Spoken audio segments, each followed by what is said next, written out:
Okay, so we're going to be making some stone faces. For this we're going to need some granite effect Fimo or similar, some tin foil, and additionally if you want, a little bit of white, nowhere near this much, and a wee cup with some water in it, just for smoothing out the edges. You're also going to need access to an oven, but since we're all stuck indoors, I don't think that should be a problem. First off, we're going to take some of your tin foil,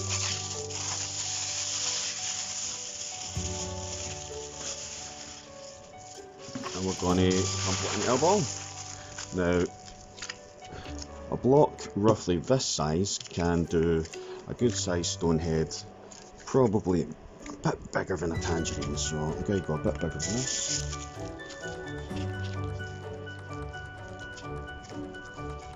There we go. Okay, now we've got it done, let's get some of our polymer clay here.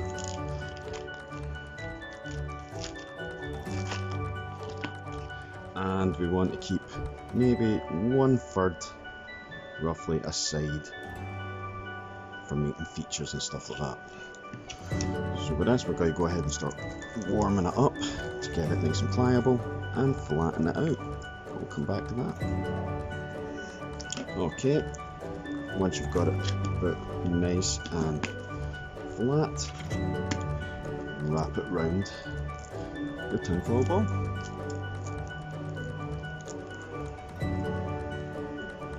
Okay, so you don't need to worry about smoothing this out at the moment because we're going to start moving on to the features. So once again, we'll soften this up. I'm going to start off with the nose, so I'm just sort of shaping a part here to be his nose and nostrils.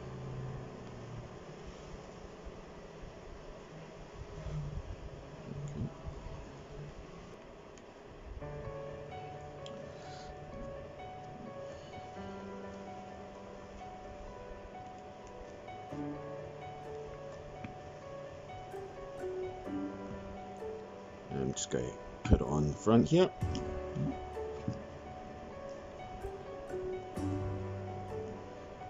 Now, as it says, this can all be done with your fingers, or if you want, you can start using something with a smooth surface just to help smooth things in. You can also use some of your water there to smooth off any edges.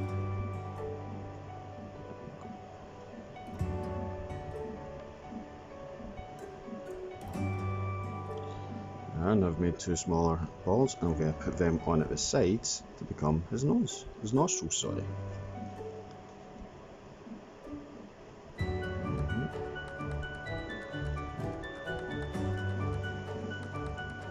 You can use this pointy part to basically make the nostril hole and also help attach it on the side.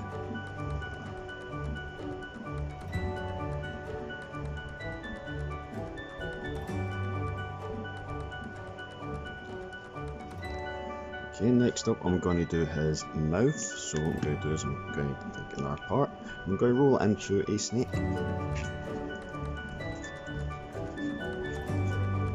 Just to make things a bit easier for me, I'm going to tape out the edges at the ends.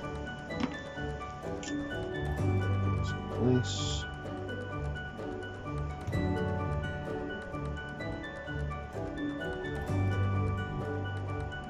And just smooth it out.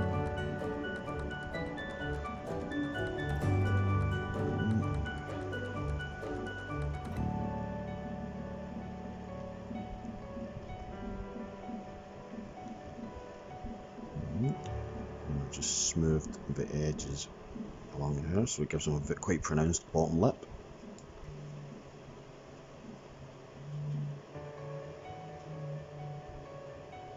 And what I'm going to do is, to give them some more definition, I'm going to make a couple of little lines to attach here and here to make it look like he's got sort of cheeks and so on.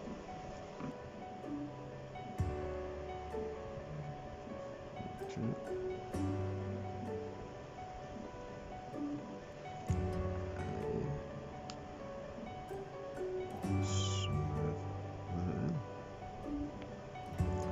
I'm going to add a little bit here for his chin, make it look as if he's got a bit more of a chin.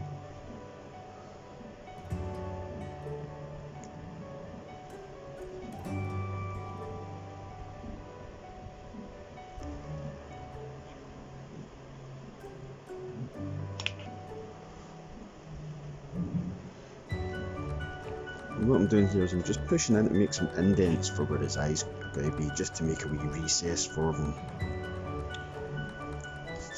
Now it's worth noting, when you go to start handling the white, you might want to give your hands a wee wash in between, because you might start getting a little bit of discoloration on the white.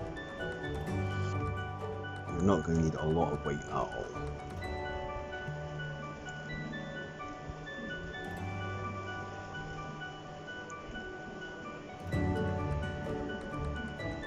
And now you're going to want to use the pointy thing to give him pupils. And I'm going to make him look as if he's sort of looking off to the side here.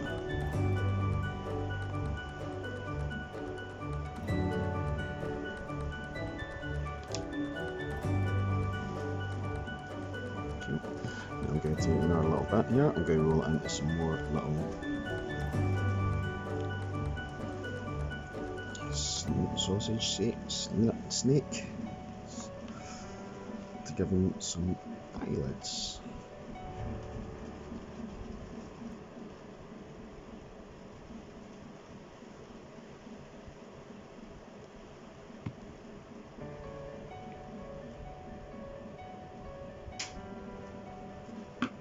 Now I'm just going to take these and put them above, so below and above his eye.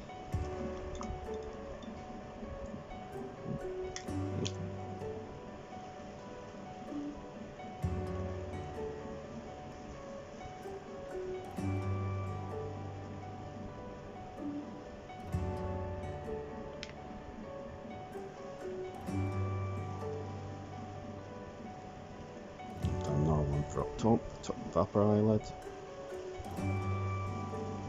and I will just repeat for the other side. And now lastly I'm going to roll another thicker sausage again to give him a brow eyebrows. Okay, and what I'm going to do is I'm going to put this above.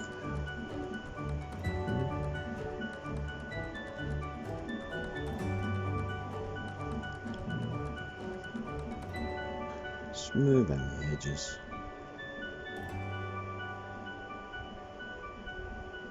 And then smooth along the top here.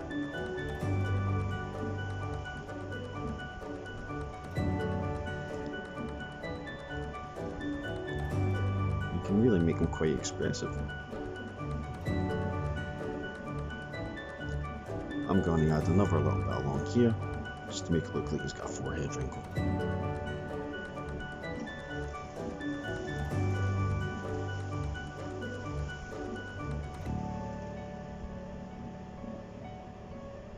And there we are, he's ready to go into the oven.